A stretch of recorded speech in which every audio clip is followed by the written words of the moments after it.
Welcome to ANTV. వికలాంగులకు ఎన్నికల మేనిఫెస్టోలో ఇచ్చిన హామీ అమలు చేసిన ముఖ్యమంత్రి నారా చంద్రబాబు నాయుడు మొదటి సంతకం వికలాంగుల పింఛన్లు పెంచుతూ మొదటి సంతకం చేయడంపై హర్షం వ్యక్తం చేస్తూ ప్రకాశం జిల్లా కనిగిరి వికలాంగుల హక్కుల వేదిక కార్యాలయంలో కేక్ కట్ చేసి సంబరాలు నిర్వహించారు.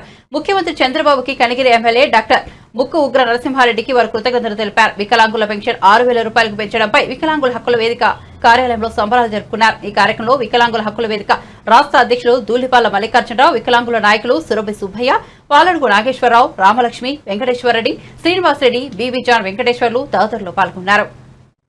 ఈరోజు రాష్ట్రంలో ముఖ్యమంత్రి నారా చంద్రబాబు నాయుడు అధికారంలోకి రాగానే మొదటి సంతకంగా వికలాంగుల పెన్షన్ ని 6,000 రూపాయలు చేస్తూ జీవో ఇవ్వడాన్ని హర్షిస్తూ వికలాంగులందరం కూడా ఈరోజు మేము పండగ చేసుకుంటున్నాం.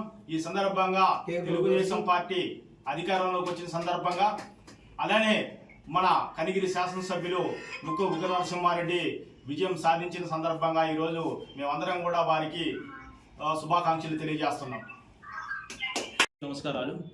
ఈరోజు ఆంధ్రప్రదేశ్ రాష్ట్ర ప్రభుత్వం అధికారంలోకి వచ్చి రాగానే మేము వికలాంగుల పెన్షన్ని పెంచుతామని చెప్పి ఎన్డీఏ కూటమి తెలుగుదేశం పార్టీ, జనసేన, బీజేపీ కూటమి వికలాంగులకు ఎన్నికల మేనిఫెస్టోలో ఇచ్చినటువంటి హామీ మేరకు మొదటి సంతకంగా ఈరోజు రాష్ట్ర ప్రభుత్వం వికలాంగులకు పెన్షన్ పెంచుతూ 6,000 రూపాయలు పెంచుతూ నిర్ణయం తీసుకుంది. ఈ నిర్ణయాన్ని మేము స్వాగతిస్తున్నాం. అలానే ముఖ్యమంత్రి నారా చంద్రబాబు నాయుడు గారికి, అలానే కనిగిరి శాసనసభ్యులు అయినటువంటి డాక్టర్ ముక్కు ఉగ్ర నరసింహారెడ్డి గారికి వికలాంగుల హక్కుల వేదిక తరఫున మేము కృతజ్ఞతలు తెలియజేస్తున్నాం.